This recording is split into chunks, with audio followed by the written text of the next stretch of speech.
ভালো জেঠুর হার্ট অ্যাটাকের খবরটা পেয়েছো তাই কল ব্যাক করলে, তাই তো?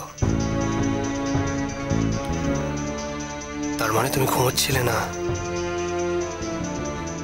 ইচ্ছে করে আমার ফোনটা ধরোনি, ধরতে চাওনি তাই ধরোনি। বেশ, খবর দেওয়াটা আমার রেসপন্সিবিলিটি ছিল, আমি দিয়ে দিয়েছি। আর তো বলার মতো কিছু নেই। তোমার ফোনটাও আমার ধরার দরকার নেই। তাহলে তুমি আজ ফাইনালি আমাকে বুঝিয়ে দিলে যে একটা সময়ের পরে তোমাকে ফোন করাটা আমার উচিত নয়। I am sorry, I am really really sorry. সত্যি তো, এত রাতে তোমাকে ফোন করাটা আমার ঠিক হয়নি। তোমার অবশ্যই অধিকারটা তো আমার আর নেই। যতই এমার্জেন্সি হোক না কেন,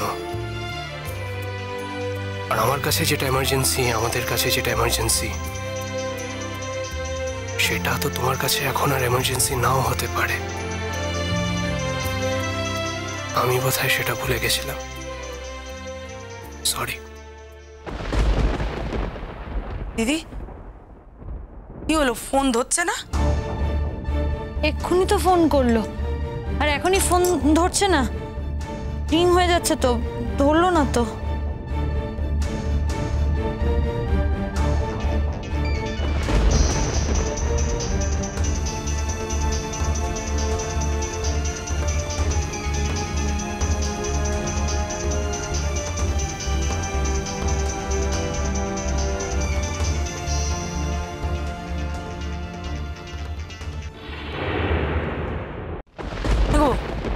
এবারও ধরলো না? করবে কেন? ইচ্ছে করেই ধরেনি। ও তো আর আমার সাথে কথা বলবে বলে ফোন করেনি, ফোন করেছে খবর দিতে। খবর দেওয়া হয়ে গেছে, দায়িত্ব শেষ, আর ফোন ধরার দরকার নেই। ঠিক আছে, ধরতে হবে না, আমি আর ফোন করবো না। প্রথমেই যদি ফোনটা ধরে নিতে তাহলে তো এত রাগারাগি হতো না। না, এখন দুদিকেই রাগারাগি। দেখো, তুমি এদিকে রেগে বসে আছো, উনিও ওদিকে রেগে বসে আছে। আমার রাগ করায় কি যায় আসে মানুষদি? আমি কে বলো? আমাকে নিজের জীবন থেকেই যখন বাদ দিয়ে দিয়েছে, তখন আমি রাগ করলাম না করলাম তাতে কার কি এসেছে? কি উঠছো কেন? কোথায় যাবে? কোথায়? বাথরুমে যাবে? না, বাথরুমে যাবো না, বেরোবো। শোনো, তুমি ড্রাইভারকে একটা ফোন করো তো। তো কি মাথা খারাপ হয়ে গেছে? কোথায় যাবে এখন? আমি একটু হসপিটালে যাবো। আরে হসপিটালে মানে? খবরদার বলছি, তুমি যাবে না। তুমি যদি যাও আমাকে ছেড়ে দাও বাবা, আমি এ বাড়িতে থাকতে পারবো না, একদম না। আচ্ছা, মানুষেরই এত ওভার রিয়াক্ট করছো কেন বলো তো?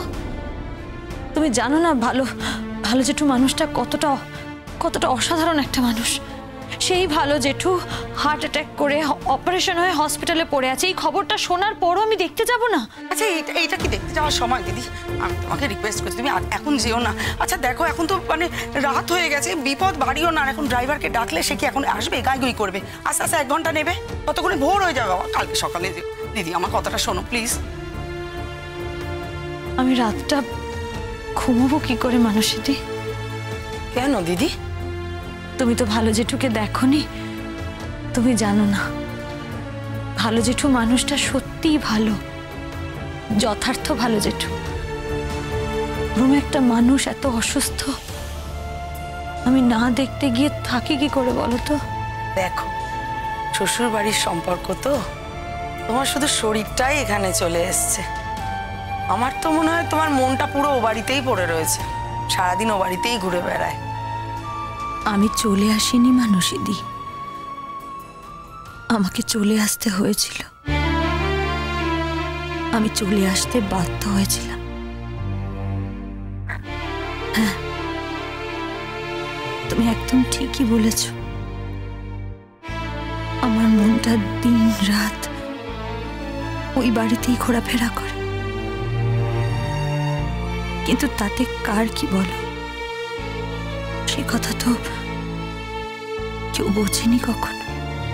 ভেবেছে আমি টাকা চাই, যশ চাই, খ্যাতি চাই। ঠিক আছে, তাই হোক। তবে আমার টাকা হোক, যশ হোক, খ্যাতি হোক, নাম হোক, আমার জীবন থেকে আমি সব ব্যক্তিগত মুহূর্তগুলো হাওয়ায় ভাসিয়ে দিয়েছি মানুষই। আমার কাছে আমার বলতে আমি আর কিচ্ছু রাখিনি।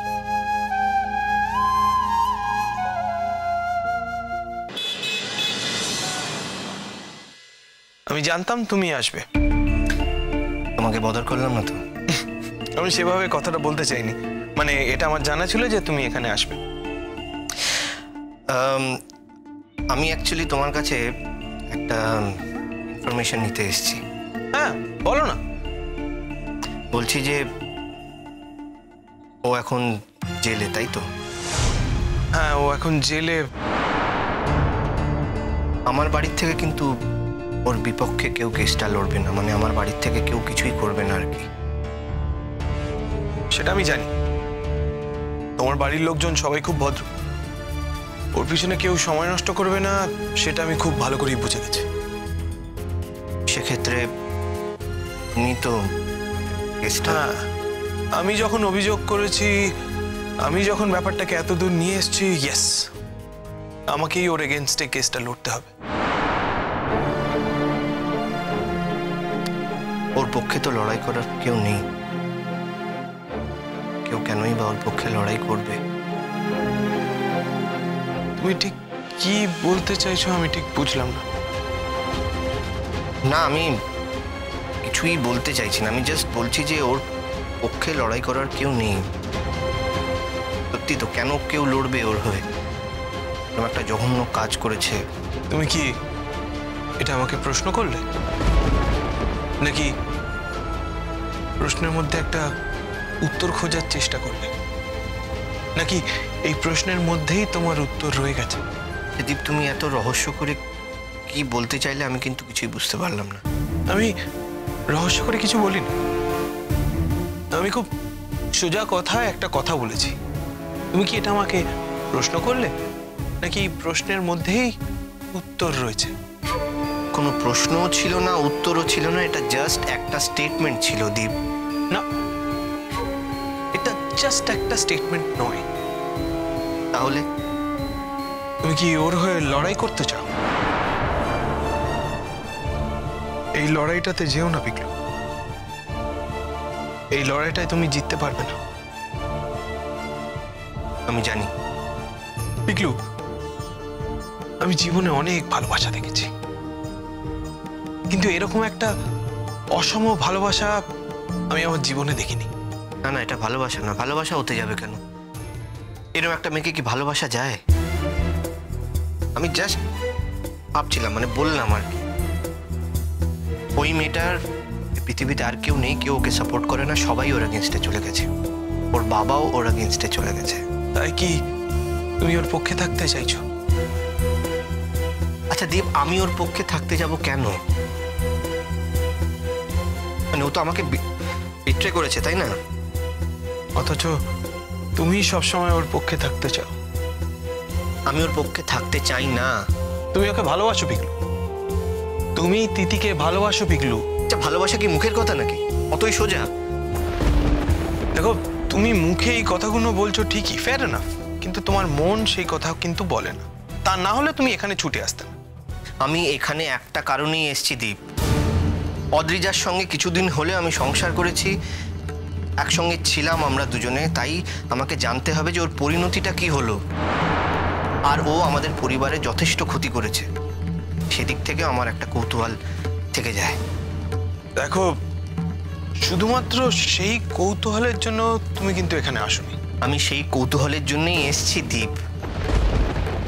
আমি ওকে যে ছেড়ে দেব, ওর এগেনস্টে যা কেস আছে সেগুলো যে তুলে নেব, তার তো কোনো উপায় নেই।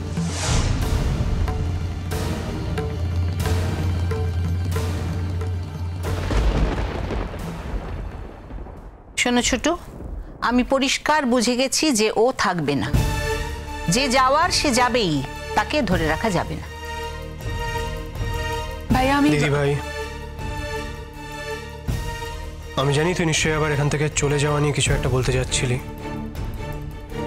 তবে আমি একটা জিনিস খুব ক্লিয়ারলি তোকে বলে রাখি, আমি যতদিন এদেশে থাকবো না ততদিন তুই এ বাড়ির সমস্ত রেসপন্সিবিলিটি নিবি। না, নদী